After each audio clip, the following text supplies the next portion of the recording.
Hello guys, welcome my channel, welcome to Bodda lifestyle. আশা করি সবাই ভালো আছো। বদ্দার ফ্রেশ অ্যান্ড নিউ ভিডিওতে তোমাদের সবাইকে স্বাগত। তো এই সুন্দর যে জায়গাটা দেখতে পাচ্ছ, এটা হচ্ছে যাদবপুর মেইন হোস্টেল। এখন আমি মেইন হোস্টেলে আছি, আর আজকে আমাদের আছে ইন্টার্নশিপের লাস্ট দিন। আজকে যাবো ইন্টার্নশিপে, সেখানে গিয়ে আমাদের যে রিপোর্ট তৈরি করেছি, মানে এতদিন যে ইন্টার্নশিপ করেছি তার যে রিপোর্ট তৈরি হয়েছে, সেই রিপোর্ট সাবমিট করবো আজকে। সেই সাবমিট করে চলে আসবো। হয়তো তেমন কোনো কাজ নেই, যদি কোনো কাজ থাকে, যদি কিছু করতে বলে তাহলে করবো, আর যদি কিছু না থাকে সেটা তো আলাদা বিষয়। তো চলো, অনেক দেরি হয়ে গেছে, আর বেশি ভাট না বকে আজকের ভিডিও শুরু করা যাক। চলো যাই, গিয়ে দেখা হবে। আপাতত এটাই খাওয়ার জায়গা, রিন্টুদার ক্যান্টিন। এখানেই খাওয়া দাওয়া চলছে, ওরা খাচ্ছে। খাওয়া হলে তারপর বেরোবো। খাওয়া দাওয়া সেরে আমরা এখন বেরিয়েছি, আর এখন বেলা বাজে 12:30। যেখানে আমাদের বেরোনোর কথা ছিল অনেক আগে, সকাল সকাল বেরোনোর কথা ছিল, যে তাড়াতাড়ি যাবো, সাবমিট করবো, যদি কোনো কাজ বলে করবো, না বললে তাড়াতাড়ি চলে আসবো। সেখানে বেরোতে বেরোতেই 12:30 বেজে গেছে। ক্রেডিট গোস টু নাম নিলাম না, তো ও আবার বাড়ি চলে যাবে, এই জন্য ছেলেটা দেরি করলো, যে আমি তো ফুটে যাবো বাড়ির দিকে, তোরা তারপরে বোঝ কী হবে না হবে, যা হবে দেখা যাবে। আমরা এখন বেরোচ্ছি, আর একজন আসছে ওই দূরে। ওই আইএসএল এর যে রিপোর্টটা আমরা বানিয়েছি, এই রিপোর্টের মানে ক্রেডিট সব থেকে বেশি তুমি কাকে দেওয়া? ChatGPT এটা বলতে নেই। আচ্ছা সুশনা, তুই কাকে বেশি ক্রেডিট দিবি? তো বানাই। আচ্ছা, যেটা তো নিয়ে তো যাচ্ছিস, তো এটা কাউকে তো ক্রেডিট দিবি। এটাও তো বাচ্চা নিয়ে যাচ্ছে। আচ্ছা, তো থইত ক্যারি করছে।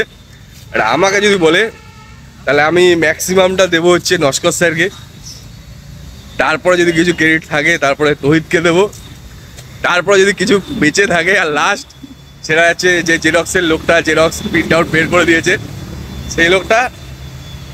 তারপর আর কিছু বাঁচে না, আমার সুস্নাথের জন্য কিছু বাঁচছে না।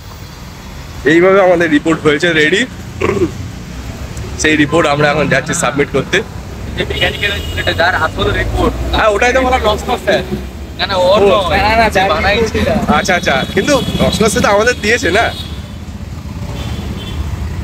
সে যদি না দিত আমরা তো জানতেই পারতাম না যে এরকম টাইপের রিপোর্ট হয়। হাওড়া স্টেশন আজকে মনে হচ্ছে অন্য দিনের তুলনায় একটু বেশি ভিড় আছে, প্রচুর লোকজন দেখতে পাচ্ছি চারিদিকে। পৌঁছে গেছি আমরা মৌরিগ্রাম, আর আজকে ট্রেনে যা ভিড় ছিল, সাধারণত অন্য দিনে এত ভিড় থাকে না, কি কারণে ছিল আমি জানি না, প্রচুর ভিড় ছিল। তাও দৌড়ে ভোরে ট্রেনটা পেয়েছি, টোটো করে যাবো, অনেক দেরি করে ফেলেছি আসতেই, তাই না? শেষবারের জন্য এখানে এসছি আজকে, খুব কম দিনের জন্য এখানে আসলেও একটা আলাদা টান তো তৈরি হয়ে গেছে এই কদিনে। রিপোর্টগুলো বের করে এখন সবাই একবার করে ঝালিয়ে নিচ্ছে, যদি কোনো রকম কোনো কোশ্চেন জিজ্ঞেস করে যাতে বলতে পারে। তো সুস্নাথ জিজ্ঞেস করছে তহিতকে, তহিত সেই উত্তরগুলো দিচ্ছে। এইভাবে দুজনের মধ্যে এখন ঝালাই চলছে। তো লাস্ট বারের মতন আমাদের সমস্ত কাজ মিটে গেছে, সমস্ত কিছু সাবমিট হয়ে গেছে, স্যারদের সাথে দেখা হয়ে গেছে। এখন আমরা একটু ক্যান্টিনে এসেছি চা পান করতে। লাস্ট বারের মতন সব কিছু ঘুরছি, যখন লাস্ট বারের মতন একটু ক্যান্টিনটাও ঘুরে যাই। সব কিছু ফাঁকা, কেউ নেই, আর আমরা এসেছি চা খেতে গরমের মধ্যে, তো দুপুরবেলা। নিরাশ হয়ে আমরা এখন বেরিয়ে যাচ্ছি, বললেই ভর দুপুরবেলায় চা এখন হবে না, যদি চা খেতেই হয় তাহলে একটু অপেক্ষা করতে হবে, বানিয়ে দিতে হবে। আমরা ভাবলাম এখন আর অপেক্ষা না করে যত আগে আগে বেরোবো তত আগে আগে পৌঁছাবো।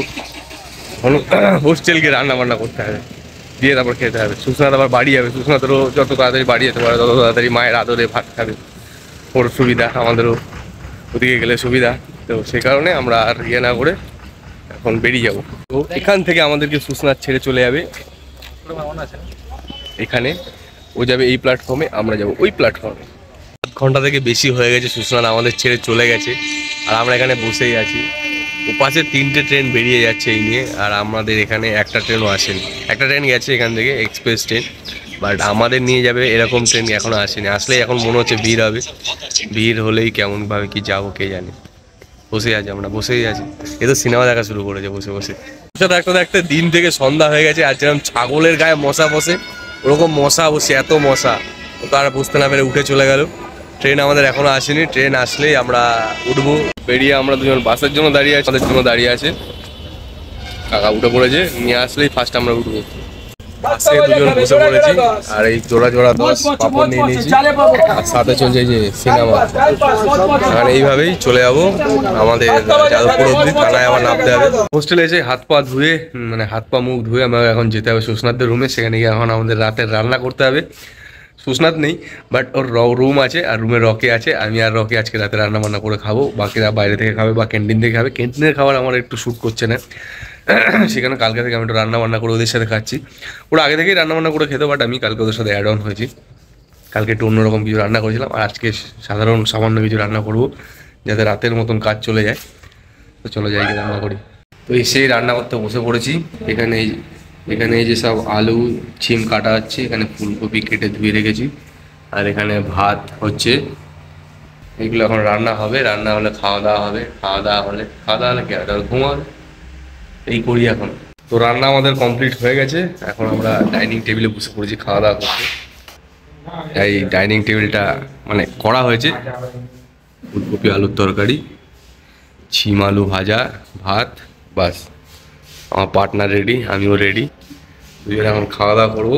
কালকের থেকে আমাদের খাওয়া দাওয়া শুরু হয়েছে এখানে। তো আজকে নিয়ে আমাদের সেকেন্ড দিন। এখানে আর একজন আছে, বাট সেটা খুব লজ্জা পাচ্ছে, সেই কারণে আর তাকে নিয়ে বেশি আলোচনা করছি না, তাকে দেখাচ্ছিও না। তো চলো খাওয়া দাওয়া করি, খিদে পেয়েছে প্রচুর।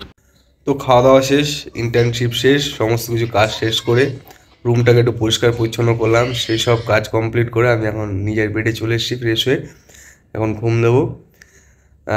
ইন্টার্নশিপের জার্নি এতদিন ছিল, সব শেষ হলো। স্যার জিজ্ঞেস করলো কেমন কী লাগলো, কেমন কী এক্সপিরিয়েন্স ছিল, কিছু কি শিখলে, কেমন কী শিখলে, সব কিছু করে টোরে তো কি শেষ।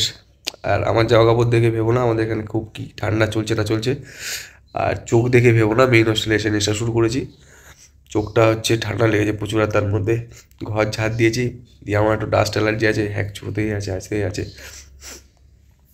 সেই কারণে প্রবলেম হচ্ছে, চোখে জলও পড়ছে। যাই হোক, এই ছিল আজকের ভিডিও। এত দূর দেখার জন্য সবাইকে অসংখ্য অসংখ্য ধন্যবাদ। কার ওখানে কেমন কি ঠান্ডা পড়েছে সেটা আমাকে একটু কমেন্ট করে জানিও। আমাদের এখানে এখনও সেইভাবে ঠান্ডা পড়েনি, বাইরে গেলে একটু ঠান্ডা ঠান্ডা লাগে, কিন্তু আমার ঠান্ডা লেগেছে। তো চলো আমি ঘন্টায় আজকের ভিডিও এখানে শেষ করছি, পরে আবার দেখা হবে নেক্সট ভিডিওতে। সবাই টাটা, ভালো থেকো, সুস্থ থেকো।